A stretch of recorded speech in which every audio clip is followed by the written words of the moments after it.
Bom dia, pessoal. Bem-vindas, bem-vindos.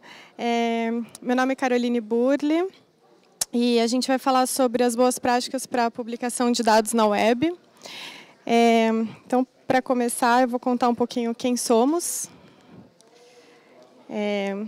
Vocês já podem ver os três aqui de novo, réplica da foto. Bom, eu sou a Caroline, eu trabalho no Centro de Estudos sobre Tecnologias Web, do NIC-BR. A gente organiza a WebBR e o Newton também trabalha lá. Então, somos colegas de equipe e a Bernadette trabalha na Universidade Federal de Pernambuco, na UFPE. Eu sou formada em Relações Internacionais, então minha formação não é técnica, mas aprendi muito nesses últimos anos que eu tenho trabalhado lá no CEUEB e no escritório do W3C Brasil também. E só um parênteses, tá chiado para vocês ou tá com alguma interferência, gente? Se puder ajudar aí com a questão do fone. Bom, eu vou continuar essa apresentação só para a gente não perder muito tempo com isso enquanto eles resolvem, tá bom? Bom, e o Newton, a formação dele é técnica, né? Ele está na nossa equipe já há quase 2 anos agora, né? E a Bernadette é professora lá da UFPE, de banco de dados, e trabalha com essa área de dados na web, dados abertos já há alguns anos também. A gente já teve a oportunidade de fazer alguns projetos juntos de dados abertos e surgiu essa oportunidade de participar do grupo de trabalho do W3C, que desenvolve os padrões da web, né, que chama Data on the Web Best Practices. Então, eu vou rapidamente falar o que a gente vai discutir hoje aqui com vocês, apresentar e depois discutir, na verdade. Então, primeiro a gente vai falar do contexto de dados na web. Bom, então, a gente vai falar do contexto, né, de dados na web, explicar um pouco essa diferença do que são dados na web, o que são dados abertos, o que são dados conectados, enfim, explicar um pouco tudo isso para contextualizar o que são as boas práticas para a publicação de dados na web. Depois a gente vai falar dos casos de uso. Então, a Bernadette vai explicar a metodologia que foi usada para a gente conseguir desenvolver esse padrão, chegar nesse documento. E, finalmente, o Newton vai explicar, de fato, o que é o documento, o que são as boas práticas, vai explicar toda a questão técnica, como a gente desenvolveu, como usa. Enfim, então, para entender tudo isso, a gente precisa, primeiro, ter em mente, pensar que a gente tem que facilitar o reuso de dados, né? A gente partiu dessa premissa. Então, se a gente pensar que sempre tem quem publica os dados e quem consome os dados, essas pessoas não necessariamente se conversam. Então, as boas práticas elas foram criadas para isso, para que possa ocorrer uma conversa, de fato, um entendimento, para que o esforço de quem publica os dados seja compatível com quem consome, o desejo dos consumidores. Então, quais dados os consumidores querem, mas principalmente como eles querem consumir aqueles dados. Então, as boas práticas elas visam muito isso, esse entendimento mútuo entre quem publica, então é para facilitar a vida de quem publica, e quem consome ter isso de uma maneira tranquila e simples de ser consumido. Daí sim a gente então chega no grupo de trabalho, né, de boas práticas para a publicação de dados na web, em inglês é o Data on the Web Best Practices. É um grupo de trabalho do W3C, né, que desenvolve os padrões da web, então ele fica dentro do Data Activity. O W3C tem diversas áreas, né, entre elas acessibilidade, segurança e privacidade, tem muitas áreas que elas abarcam diversos working groups, atualmente Web Payments, enfim. Então, esse fica dentro do Data Activity. E a missão desse grupo de trabalho foi criado em final de 2013, começo de 2014, esse grupo entrou em prática. Então, a missão é desenvolver o ecossistema de dados abertos para facilitar essa comunicação entre os desenvolvedores e os publicadores, como eu falei agora, e os consumidores também. Providenciar as diretrizes para a publicação de dados na web. Então, uma consistência da maneira que os dados são publicados e a maneira como eles são gerenciados. E, finalmente, fomentar a confiança dos desenvolvedores naqueles dados. Então, quem publica tem uma responsabilidade muito grande de que aqueles dados sejam realmente confiáveis e independente da tecnologia utilizada. Tá? Então, a gente aumenta dessa maneira, essa é a missão do grupo, para fomentar a inovação. Só para concluir sobre o grupo de trabalho, aí eu vou pedir para a Bernadette explicar o contexto e a metodologia usada. Acho importante mencionar que foi o primeiro grupo do W3C, que é o W3C, quando eu falo dessa maneira, eu estou falando do desenvolvimento global de padrões, então é mundialmente, o grupo foi criado, que teve uma participação super importante e massiva de brasileiros. Então, acho que para a gente é um motivo de bastante orgulho também, porque é um grupo que teve uma participação ativa do escritório brasileiro, W3C, e dos filiados no Brasil. Então, além disso, é o primeiro grupo que tem editores brasileiros, né? Porque isso nunca tinha acontecido antes e para a gente é um achievement muito grande, né? Então, além disso, teve uma participação de outros brasileiros, alguns estão aqui, o Laufer, o Seiji, e, enfim, para a gente é importante, acho que, enfatizar isso, e teve, claro, uma participação de outras pessoas do mundo todo. Então, é um padrão que é construído de maneira descentralizada, né, e horizontal. Então, isso é também legal mencionar sobre o processo. E aí eu vou falar para a Bernadette, vou pedir a gentileza dela contar para a gente a metodologia. E, ao final, a gente faz um pequeno debate, tá bom? Obrigada. Obrigada, Carol. Bom, pessoal, bom dia. Então, eu vou falar agora, né, antes da gente entrar nas boas práticas propriamente ditas, é importante que a gente entenda o contexto mais técnico que a gente tinha em mente na hora que essas best practices foram pensadas, desenvolvidas.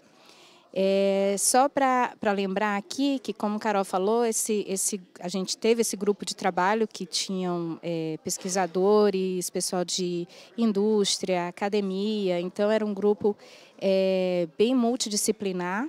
Então a gente teve a gente identificou diferentes desafios nessas conversas, nessas discussões, até mesmo para definir o que seria um dado que é publicado na web.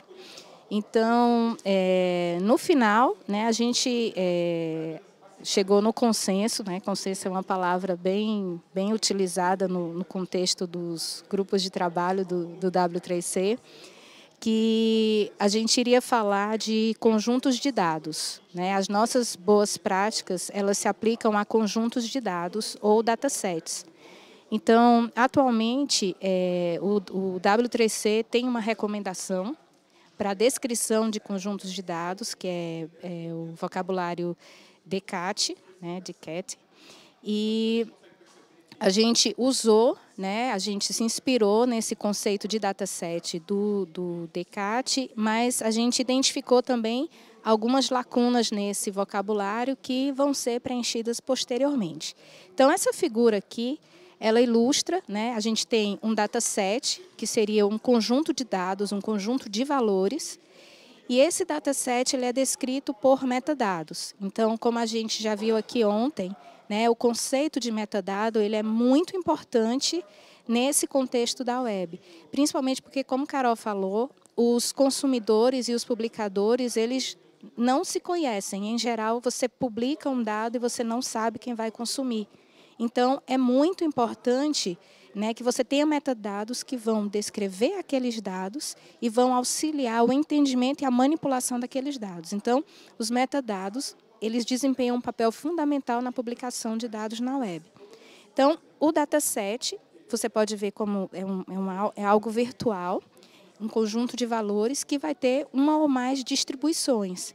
E essas distribuições, elas disponibilizam os dados propriamente ditos.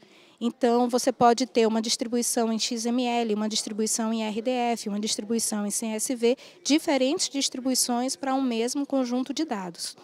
E essas distribuições também têm metadados associados a elas, ou seja, você tem metadados que são genéricos, que descrevem um conjunto de dados como um todo, e você tem metadados que são específicos de cada distribuição.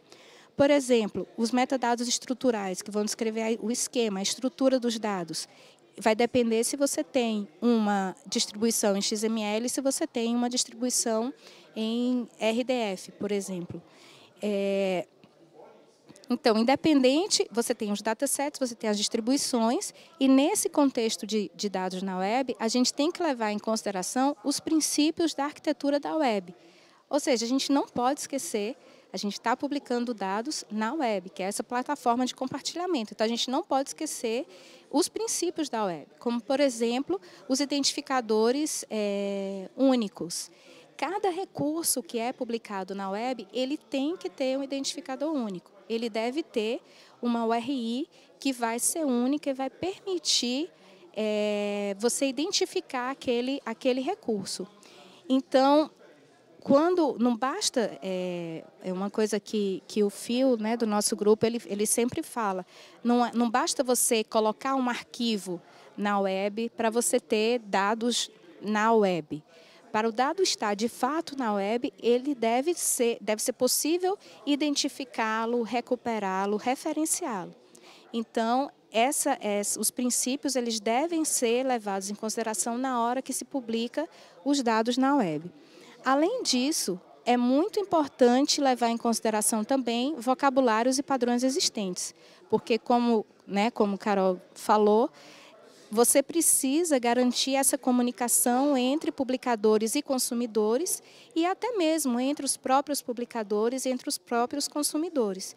E essa comunicação ela vai ser facilitada se você tiver exatamente padrões e vocabulários que vão facilitar essa comunicação. Vai estar todo mundo falando a mesma linguagem.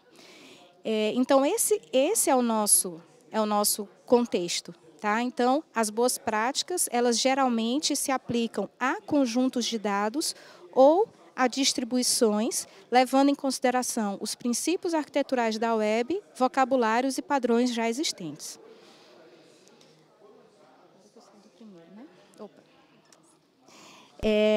Então, uma outra característica importante do nosso trabalho é que a gente, quando fala de dados na web, a gente está falando tanto de dados abertos, porque isso, no começo do Working Group, foi um desafio para a gente até definir o nosso escopo. O que são, de novo, o que são os dados na web? A gente está falando de dados abertos? Tá, a gente está falando de dados abertos, porque dados abertos, Open Data, são dados que estão na web. Mas nem todo dado que está na web é um dado aberto. Você pode ter um dado que está na web que ele não é aberto. Então, essa figurinha a gente tenta ilustrar exatamente essa relação entre dados na web, que seria todo o conjunto desses dados que a gente considera. Parte desses dados é Open Data, que é dado aberto. Parte desses dados pode ser Linked Data, que são os dados conectados, são os dados que seguem os princípios de Linked Data. E você tem o Linked Open Data, que são os dados abertos conectados, que são dados abertos que seguem os princípios de Linked Data. Então, as nossas boas práticas, elas se aplicam ao contexto mais geral de dados na web.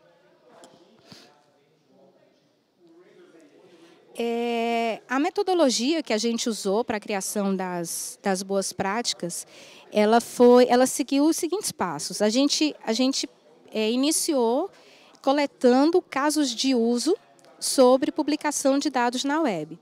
Então, como resultado dessa investigação inicial, foi gerado um documento também que está disponível nessa URL, que é uma nota do W3C. E nessa nota, a gente tem 26 casos de uso que ilustram cenários de publicação e consumo de dados na web. Então, eles vieram do mundo todo, inclusive tem casos de uso aí do Brasil. E, a partir desses casos de uso, a gente fez uma análise e identificou os principais desafios enfrentados por quem publica e por quem consome os dados na web. E a gente identificou 12 desafios e, a partir desses desafios, a gente identificou o que seriam os requisitos para as nossas melhores práticas. Ou seja, o que as nossas boas práticas devem ajudar a resolver? Que problemas, que desafios, os requisitos mais específicos, como, por exemplo, a gente vai ver, tem requisitos bem simples, como prover metadados. Então, é o básico, mas é um requisito. Então, existe uma boa prática para isso. Até uma boa prática que trata do enriquecimento dos dados. Então, a gente elencou nesses 12 desafios,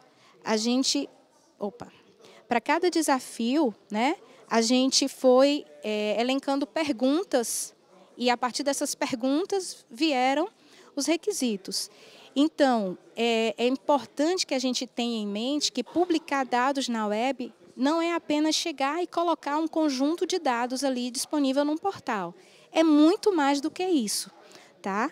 Então, quando a gente publica dados na web, a gente tem que levar em consideração, por exemplo, metadados. Mas não é só o metadado, o documento que está lá descrevendo o dado, não. A gente deve levar em consideração também as máquinas, os agentes de software, certo? Os buscadores. Como é que eu posso facilitar a descoberta de um conjunto de dados que está publicado na web? Então, para isso, eu preciso ter os metadados. Preciso ter metadados descritivos, eu preciso ter metadados de versionamento, eu preciso ter informações sobre licença dos dados. Então, todas essas informações, metadados, licença, proveniência, qualidade, tudo isso tem que estar disponível tanto para os humanos, porque, né, para quem vai buscar algum dado, como para as máquinas. Se eu criar um agentezinho que vai lá buscar na web um determinado tipo de dado, com determinadas restrições, com determinadas características, eu quero que esse agente ele seja capaz de fazer esse processamento automático. E, para isso, eu preciso que esses metadados eles estejam no formato machine readable. Então, como eu falei, versionamento é muito importante, porque quando você publica esses dados na web, você tem que, quem vai consumir aquele dado, ele tem que garantir que aquele dado é um dado atualizado, que aquele dado ele tem uma boa qualidade. Então, o publicador ele também deve levar isso em consideração. Se uma nova versão do conjunto de dados foi publicada, aquilo tem que ficar claro para quem está consumindo, seja um humano, seja uma máquina. Como eu falei, a identificação dos dados, que é exatamente o uso, né, das URIs para identificar unicamente tanto os conjuntos como internamente os recursos que são publicados no conjunto de dados. Formatos de dados, você deve levar em consideração a publicação em mais de um formato de dado, né, porque você vai ter diferentes consumidores. Então, é importante levar em consideração um cenário maior de consumidores, que é exatamente o objetivo é o quê? É facilitar o acesso e a manipulação a esses dados. Porque existe um investimento muito grande na publicação de dados e é importante que exista também o retorno. E o retorno vai existir a partir do momento que aqueles dados podem ser facilmente compreendidos e consumidos. Então, desafios relacionados a vocabulários dos dados, que eu falei, a questão da interoperabilidade, o acesso, né, o uso de APIs é muito importante, preservação dos dados, uma vez que o dataset ele não está mais disponível na web, você tem que explicar por que aquele dataset não está mais disponível e como é que ele ainda pode ser acessado. Feedback é fundamental, então você você ter um feedback do consumidor sobre aquele dado que foi publicado. Isso daí é importante para alimentar todo o processo. O enriquecimento dos dados, que é você garantir que o dado vai ser publicado com uma boa qualidade. Então, você identificou que o dado tem problemas, por exemplo, tem valores nulos, tem inconsistências, você pode corrigir aquilo antes de publicar o dado. E a republicação dos dados, que é aquele publicador que pega um dado que alguém publicou, faz algum trabalho naquele dado, publica novamente, então tem algumas boas práticas para quem vai republicar um determinado dado. Então, em cima desses desafios aí, foram identificados os requisitos e foram identificadas as melhores práticas. Então, como resultado, a gente teve... Eu passei já, né? Pronto. A gente chegou no documento, né, de melhores práticas, que ele condensou, né, a gente procurou condensar alguns desafios identificados inicialmente a gente viu que ele não estava no contexto do Working Group, alguns requisitos, então isso tudo foi ajustado, né, ao longo do percurso e a gente chegou no documento que agora o Newton vai apresentar para vocês. Começando no documento, então, só para seguir um fluxo ali. Lá em cima a gente tem o título do Data on the Web Best Practice, que é o mesmo título do nosso grupo de trabalho, que o W3C funciona com diferentes grupos de trabalho, como o de HTML, agora esse Data on the Web na área de Data Activity do W3C. E a segunda linha lá em cima refere-se ao status do nosso documento, que o status hoje do documento, para se tornar uma recomendação, ele passa por um processo dentro do W3C, diversas votações, com aprovações da diretoria lá dentro, e até pela aceitação da comunidade externa. Então, esse documento nosso hoje de boas práticas, ele está na fase de Candidate Recommendation.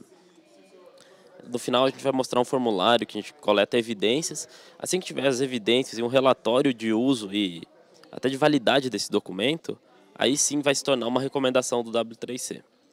Já está no processo, está quase no final. Mas vamos lá, como a gente começou aqui, nós somos os 3 editores do documento, mas tivemos vários outros contribuidores, uma contribuição muito forte também de outros brasileiros e de pessoas do mundo todo que trabalham nesse grupo de trabalho do W3C, até que a gente chegou num conjunto de 35 boas práticas, ou já que best practice, melhores práticas para publicação, não só a publicação, mas também o consumo desses dados na web. E cada best practice, ela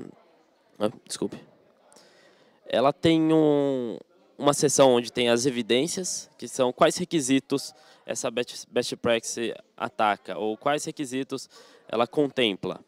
E além disso, tem uma outra seção que é o intended outcome. Isso, o que eu vou ter como resultado após aplicar essa best practice, o que eu consigo possibilitar. E aí também lá na frente a gente vai conseguir enxergar um pouco dos benefícios que eu tenho com a publicação dos dados. Quais benefícios eu tenho ao aplicar, ao utilizar determinada best practice.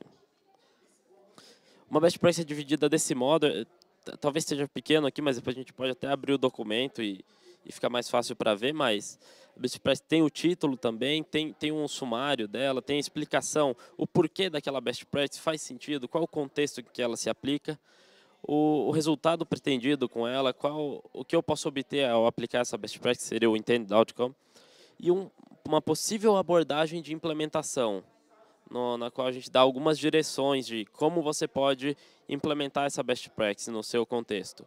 E aqui vale lembrar também que esse documento nosso, por contemplar muitas best practices, pode abordar diferentes tecnologias, pode chegar a atacar em diferentes tecnologias. O documento, por si só, ele é agnóstico, não vai dizer use determinada tecnologia em detrimento da outra, use esta porque é melhor que a outra, não entra neste mérito. E, além disso, além dessa possível abordagem para implementação, a gente tem uma seção que tem alguns exemplos. Nesse exemplo, a gente usa determinadas tecnologias, JSON para Linked Data, ou RDFA, por exemplo, que também ajuda a dar uma direção, ou se é a primeira vez que a pessoa está vendo aquela best practice, te auxilia em como você pode implementar, quais os primeiros passos para adotar aquela best practice.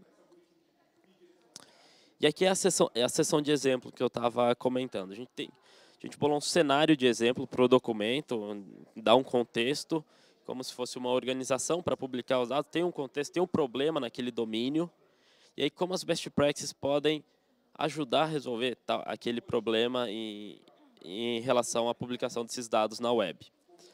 E cada exemplo, a gente tem uma versão machine readable, que é passível de leitura e interpretação por máquina, e também uma versão human readable.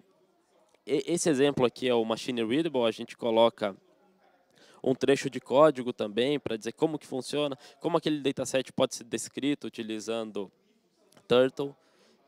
E aí o exemplo seguinte, esse exemplo aqui, trata daquele mesmo conteúdo da página anterior, do slide anterior, só que em versão human readable. E a gente também tem esses arquivos, estão sendo publicados junto com o documento principal. Tem um documento de exemplos junto com esse DWBP, e no próprio documento do DWBP tem alguns outros exemplos. Então, para quem está começando, ou tem interesse em publicar dados, ou vai gerenciar um portal de dados abertos, ou que trate qualquer aspecto de dados na web, conforme aquela figura que a Bernadette mostrou, esses exemplos podem ser um guia interessante também. E aí, esses são os benefícios aos quais eu havia falado. Cada best practice ela pode te trazer um benefício ao utilizar. As best practices, por exemplo, de metadados. A gente identificou o desafio e gerou algumas best practices abaixo de cada desafio. E aí, dessas best practices, a gente também consegue entender enxergar os benefícios que elas podem trazer. Se eu publico metadados, tanto metadados descritivos, human readable e machine readable, eu posso ter ganhos tanto para o consumo dentro do meu portal de dados, ou até por um buscador que está, o Google, por exemplo, que faz uso de outras bases para constituir os resultados de busca. Aí eu tenho outros benefícios, que é de reuso, de comprehension, de confiabilidade, linkability. Enfim, esses são os principais benefícios que eu posso ter ao aplicar uma best practice igual essa do provide metadata. Eu vou publicar um dado e vou prover o metadado, tanto human readable quanto machine readable daquele conjunto de dados que eu estou publicando na web, ou do próprio dado em si, e aí eu consigo atingir esses benefícios de compreensão, processamento, o descobrimento ou a descoberta desses dados e também o reuso dele, porque posso permitir que outros agentes de software, quando eu falo agente de software, é uma aplicação que eu escrevi, um algoritmo que eu escrevi que vai lá e consome aqueles dados e me traz um resultado relevante. E esse aqui é o formulário, eu fui bem breve, né, nessa parte aqui, a gente vai fazer uma espécie de um debate também com algumas perguntas, até mais técnicas de como funcionou o grupo. Esse é o formulário de evidências que, como eu comentei, a gente chegou. O documento ele passa por algumas fases. Foi publicado primeiro o primeiro rascunho, o working draft, aí depois outros rascunhos e aí pegando feedback da comunidade, quem poderia implementar. E aí sim a gente chega nessa fase final, onde a gente vai coletar as evidências do que está sendo implementado ou que pode ser implementado, onde as best practices podem ser aplicadas. E outra coisa interessante comentar sobre esse nosso documento é que o processo de trabalho dele foi no GitHub. Nós três temos lá os usuários. É um documento, não sei quantas linhas chegou, acho que 4.000 linhas de HTML a gente escreveu, aí passa por uma biblioteca JavaScript que o W3C usa para formatar conforme as especificações do W3C. E aí a gente usou o GitHub, o W3C tem passado a utilizar o GitHub no processo de trabalho de outros grupos também. Foi uma experiência muito válida, isso. E vamos abrir para um debate, então, Carol. Obrigada, Newton. Estava aqui alinhando com a Berna, que acho legal contar também, aproveitar esse gancho que o Newton explicou um pouco o que a gente usou, né? Que a gente usou o GitHub como ferramenta, mas falar também do processo, né, de desenvolvimento de um padrão. Não sei se todas as pessoas que estão aqui conhecem esse processo. A Bernadette comentou que a gente usa muito a palavra consenso, mas a gente realmente aplica o consenso, né? Então, o processo ele funciona de uma maneira super colaborativa. Todo grupo de trabalho tem que a gente chama a pessoa do staff responsável, né, do W3C, que é uma pessoa que é funcionária do W3C. No nosso caso, o responsável pelo Data Activity e pelo Working Group é o Phil Archer. E aí todo o Working Group tem chairs, que são as pessoas responsáveis, são os co-chairs, no mínimo 2 pessoas que coordenam o grupo. Então, que são responsáveis por marcar reuniões, por fazer o processo caminhar de maneira que ele ocorra num prazo que foi determinado inicialmente no Charter. O Charter é o documento inicial que o W3C lança e aprova, e todos os filiados, todas as instituições filiadas ao W3C precisam aprovar isso. Então, isso circula, né, entre todos os membros, e aí, a partir do momento que aquele charter é aprovado, ele tem um tempo para ser cumprido. Então, o nosso foi aprovado no começo de 2014, e agora é o tempo final, por isso que a gente está acabando o documento. E aí, o processo de desenvolvimento em si é muito interessante, porque a gente lida com tarefas, então, a gente se reunia nesse grupo semanalmente, para conversar sobre as issues, ou seja, sobre as questões que a gente tinha em relação ao documento, em relação ao conteúdo, Então, é um processo que não é à toa que ele dura pelo menos uns 2 anos, porque são muitas questões para serem debatidas até a gente conseguir chegar realmente num padrão que seja global e que seja implementado, né? Porque não adianta nada a gente fazer um padrão se ele não for implementado. E aí eu não sei se... Tá, eu vou abrir para vocês poderem interagir mais com a gente também, mas eu só queria fazer uma chamada para a gente não esquecer, que eu acho que é super importante para a comunidade brasileira, que a gente vai traduzir esse documento oficialmente. E aí todo mundo que quiser participar dessa tradução é super bem-vindo, porque é um documento que precisa realmente da ajuda da comunidade. A gente já convoca os brasileiros que participaram do desenvolvimento do Working Group, mas todas as pessoas que quiserem também contribuir são super bem-vindas. Um exemplo que a gente tem de um documento que é traduzido oficialmente é o de acessibilidade, que é a única tradução oficial em português, se eu não me engano, que a gente tem hoje de um padrão, né? E isso em inglês é big deal, porque a gente precisa passar também por um processo de aprovação do W3C. Então, não é só fazer uma tradução e está tudo bem. Então, acho que é legal já fazer essa chamada para vocês e abrir para as perguntas agora, quem quiser comentar ou fazer algum questionamento. Acho que o Thiago já está na fila, se você pudesse apresentar e fazer o comentário. Bom dia a todos, eu sou o Thiago, da Universidade Federal de Alagoas e também do Governo do Estado de Alagoas. Para esclarecer para todos nós, parabéns, antes de mais nada, acompanho esse trabalho há muito tempo. Como um dado conectado na web não pode ser um dado aberto conectado? Eu vou devolver a pergunta para você. Por que você acha que todo dado conectado na web ele tem que ser um dado aberto conectado? Eu sou professora, Thiago. Então, eu estou perguntando para você, por que você acha que tem que ser? Todo dado que está conectado ele tem que ser aberto? Não, eu vejo que a sua resposta agora deixa clara, né? Porque nós temos dados que podem ser abertos e dados que não podem ser abertos. Mas a partir do momento que um dado ele está disponível na web, ele não pode ser entendido de uma forma mais leiga como um dado aberto? Eu sei que não, mas eu queria que você esclarecesse mais isso. Mas é isso que você disse. Eu posso ter, por exemplo, dados que estão na web, mas, de alguma maneira, eles têm restrição de acesso. Certo? Eu estou usando a web como um meio de compartilhamento de dados, aquele dado está disponível lá, mas ele não está disponível para todos. Então, a partir do momento que ele não está disponível para todos, ele deixa de ser um dado aberto. E aí, o que acontece? Se eu tentar acessar um dado que está na web e aquele dado não é aberto, o mínimo que eu tenho que fazer é dizer por que aquele dado não está aberto.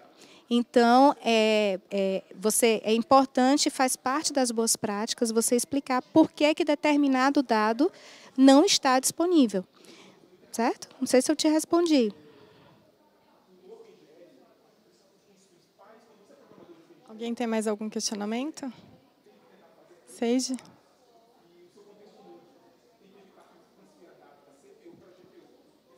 Se pudesse apresentar também. Bom dia a todos, meu nome é Seiji, sou professor da Universidade de São Paulo. Primeiro eu gostaria de parabenizar o Newton, a Carol, a Bernadette pelo trabalho incrível que eles fizeram, né? Não sei se todos percebem a grandiosidade para o Brasil por ter 3 chairs num comitê desse. Então, acho que... Editores. Chairs, editores. Contribuição de toda a comunidade também, inclusive sua, do Lauver, que está aqui. Eu acho que é muito interessante. Então, para quem não tem ideia, os diversos padrões, Sparkle, HTML, HTML5, são todos criados a partir desses grupos. Então, uma pergunta que eu gostaria de fazer para vocês, mais para elucidar os colegas também, imagina que tem vários colegas aqui que gostariam de contribuir para a web brasileira e para os padrões. E aí, como eu faço isso? Essa é a pergunta que eu deixo.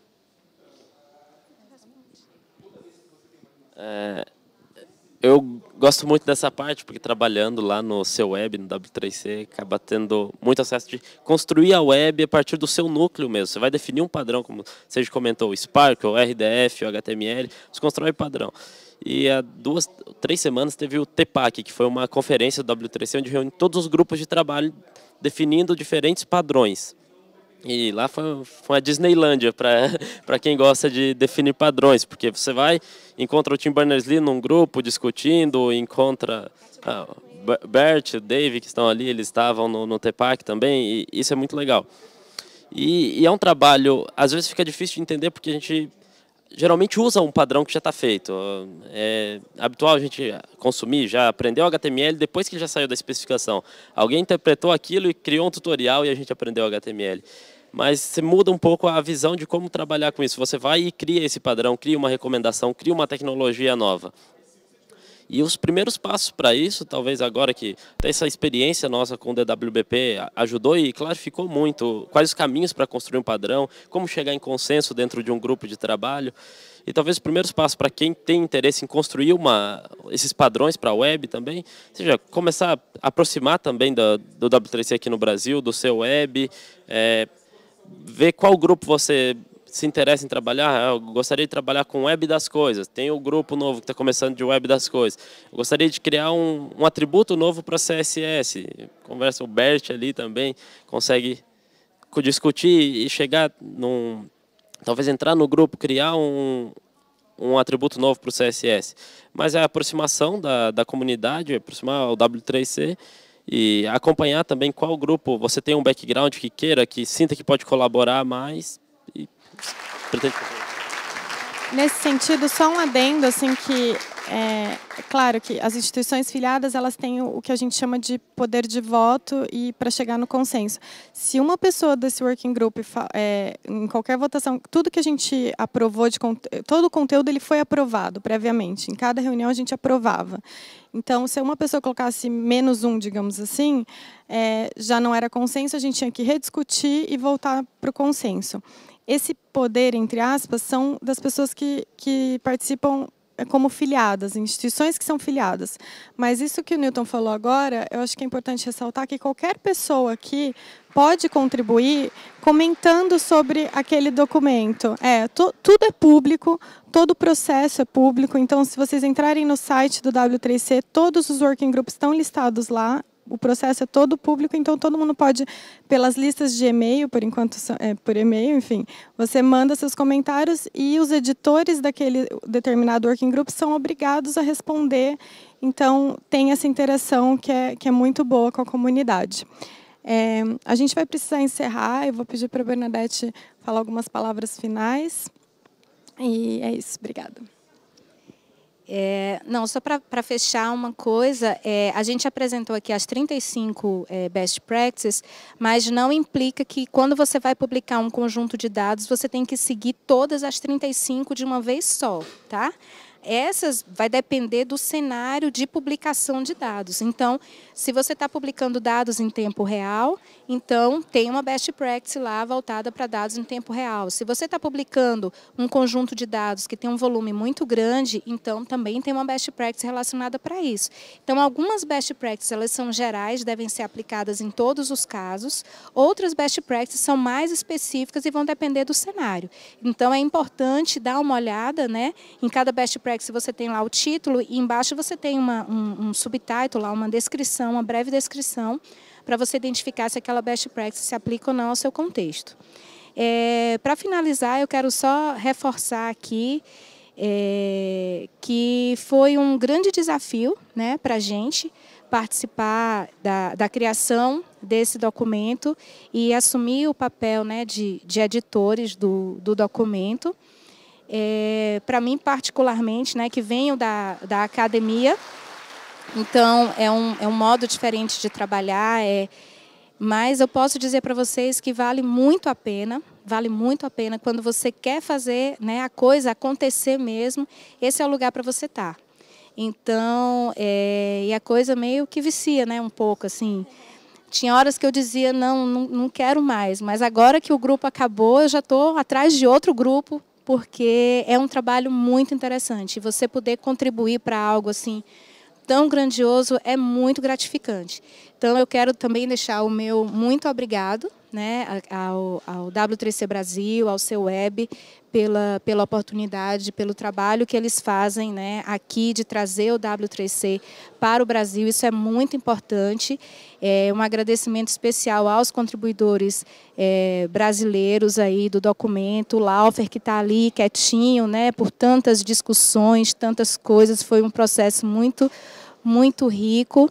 Então, é isso, né? Eu deixo aqui o obrigada a todos, né? E participem, colaborem. Os nossos contatos estão aí, que a participação de vocês é muito importante para a gente construir essa web para todos. Obrigada. Obrigada, pessoal.